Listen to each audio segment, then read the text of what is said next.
Pacte vert européen, Tournai, Mons et Charleroi identifiés comme zones à privilégier. La Commission européenne a annoncé mercredi avoir identifié les arrondissements de Tournai, Mons et Charleroi, dans le Hainaut, comme territoires qui a priori devraient être privilégiés pour bénéficier du Fonds européen pour une transition juste en Belgique. Il ne s'agit que d'un avis préliminaire de ces services, sur base d'une analyse des impacts locaux attendus de la transition vers une économie plus verte telle que prévue par le fameux Grand Deal.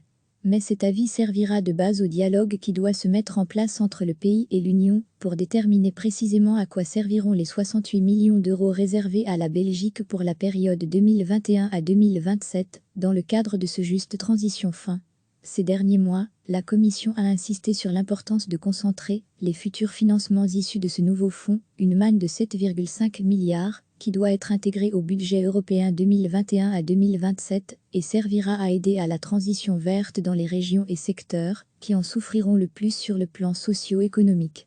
C'est d'autant plus vrai pour la Belgique que notre pays ne recevra qu'une très petite part de ce gâteau, au contraire de la Pologne par exemple, où le charbon a encore une place prépondérante dans le bouquet énergétique national.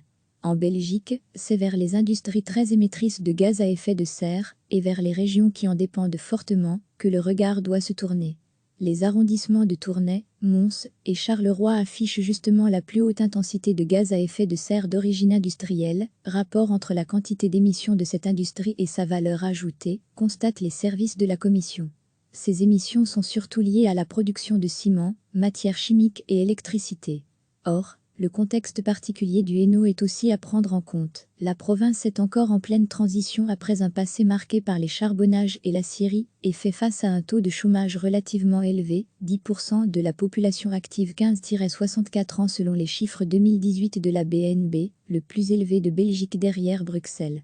Les territoires montois, Carolo et tournaisiens sont par ailleurs très dépendants, en termes d'emploi, des industries à haute intensité de carbone qui y sont installées, ce qui veut dire aussi que leur population est particulièrement vulnérable aux effets d'une décarbonisation de leur économie.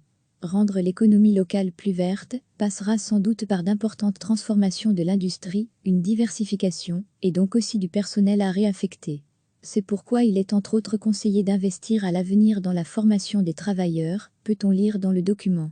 La publication de l'avis de mercredi n'est qu'une première étape du processus. L'État belge va désormais devoir définir des plans territoriaux de transition pour les territoires qu'il aimerait voir bénéficier des coups de pouce financiers du Fonds pour une transition juste.